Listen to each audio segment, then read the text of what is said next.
All right, Larry Krug here from the Pig and a Pickle Krug Show at Levi's Stadium after practice, as the 49ers had training camp practice number 1 today out on the practice field.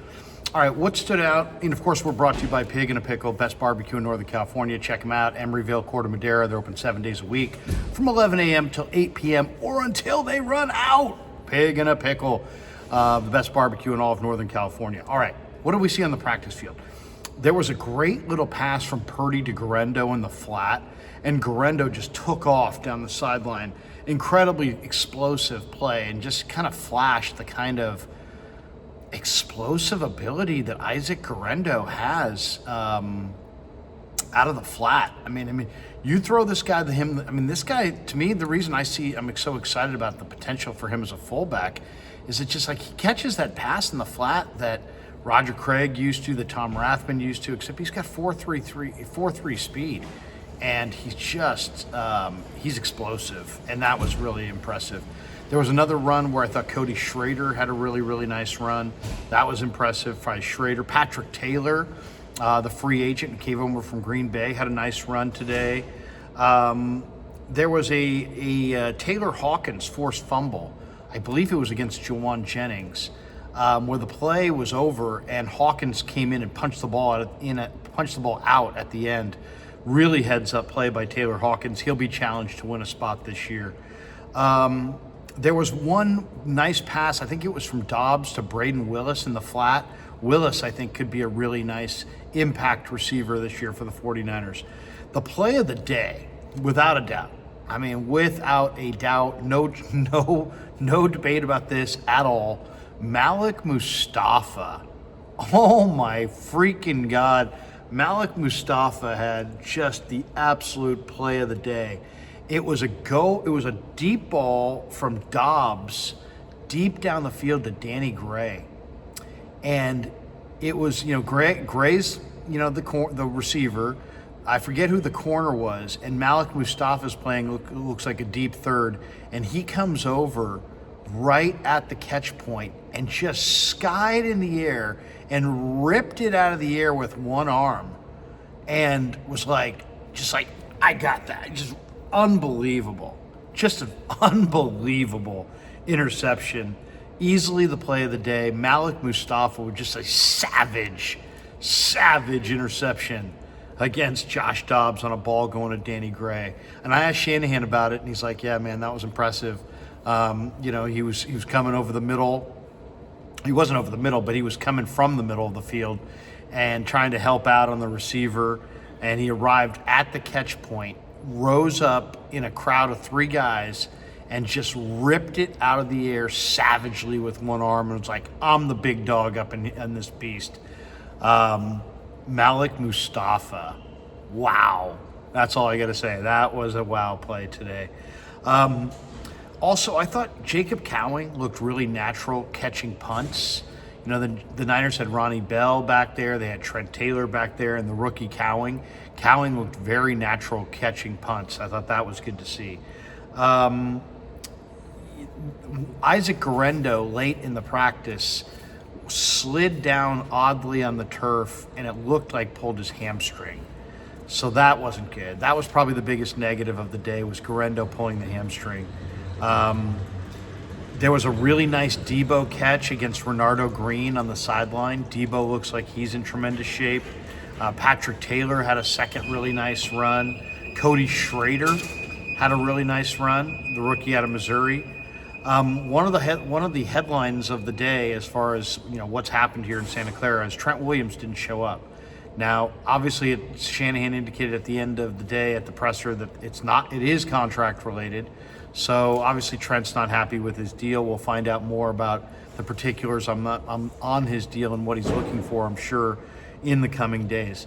This is the challenge of year 7 or year 8 or whatever it is of the Shanahan-Lynch regime. The challenge of year 1 was just find players, just establish yourself, get your program started.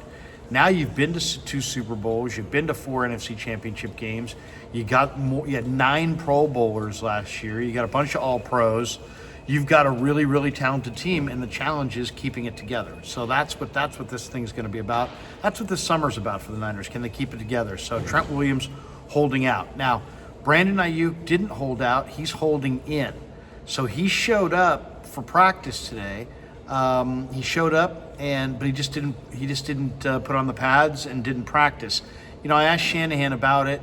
Shanahan seems at this point to be kind of like, you know, cool with it either way. I mean, when you're an NFL head coach, you got to be a classic middle manager. You got to be loyal to the management, to the owner, the GM, the organization. That's your first loyalty. But you're in there with your players. And if the players don't feel like you got their back, they're not going to have your back. So he was asked, you know, how do you feel about a player holding in? And he's like, you know what? You know, he didn't seem overly upset about it. He didn't think that it was, I think if you ask Kyle, he'd rather a player hold in than hold out. He'd rather him be here and at least in the meetings and up to speed mentally with what's going on than at home on the couch. So I think a hold in that situation is better than a hold out. But Ayuk didn't practice. And, you know, Kyle was asked by Mike Silver, you know, how much patience will you have for the hold in, you know, for the fact that you're here but not practicing. And he just, you know, kind of dodged. He doesn't want to talk about that. They want to get this thing done. And I'm sure they'd like to get it done in the next week or two to get it out of the way. But right now, Ayuk is holding in. So he's here. He's going to meetings. He's just not showing up on the field until he gets his contract. And it puts more pressure on the organization to not have him play in the fifth-year option and to come to some long-term agreement. So he didn't practice today. And I would say the other thing today that was interesting is that Isaac Yiadom, I think, you know, we talked to Shanahan after practice, and he talked obviously about Guerendo's hamstring injury, talked about how Ayuk's holding in. We talked about how Trent Williams was a no-show and it's contract related. Talked about how Malik Mustafa had that amazing interception. But he also singled out Isaac Yiadom as a player that really impressed him. And Yiadom is coming off of a really nice year with the Saints. And, you know, he does look impressive on the practice field. You know, he's a veteran. He knows where to be. He's a great athlete. He's coming off of his career year. So can Yiadom step in that secondary and make an impact? Shanahan shouted him out today. Shanahan also shouted out how he's pumped up about Jair Brown, the second-year safety out of Penn State, and also mentioned Cody Schrader. So really interesting. He liked Jair Brown. He liked Mustapha. He mentioned Yiadom. Oh, Fred Warner. We had a chance to talk to Fred Warner today as well. He, you know, told me that he's really excited about Nick Sorensen. You know, he was asked about how the run D has to get better. And he said, yeah, absolutely. I mean, there's no question they have to get better. You know, he said how he misses Eric Armstead. He loves Eric Armstead to death, but he likes the changes they made up front, and he feels good about the Niner defensive front. And then we had a chance to talk to Brock Purdy, and Purdy said, man, we are hungry. We are hungry to win a Super Bowl. I asked him if he's excited about the new deep ball elements in the offense. Now he's got Cowing and a healthy Danny Gray and Braden Willis, and he's like, yeah, man, those guys are making plays against air. We'll find out what they can do in 11 on 11. So overall, an interesting first day. You know, you get one holdout in Trent Williams, one hold in Brandon Ayuk, one injury of note in Isaac Guerendo, and one highlight of incredible note in Malik Mustafa. And you're covered. That was day one from 49er camp, and we'll be out here tomorrow for day two. Hope you enjoyed it. Thanks to Pig in a Pickle for being the title sponsor of the Krug Show. Thanks to all of our good friends at Pig in a Pickle. Check them out. 2 locations, Emeryville and Corte Madera. They're open 7 days a week. And thanks to all of you guys for supporting the Krug Show on YouTube.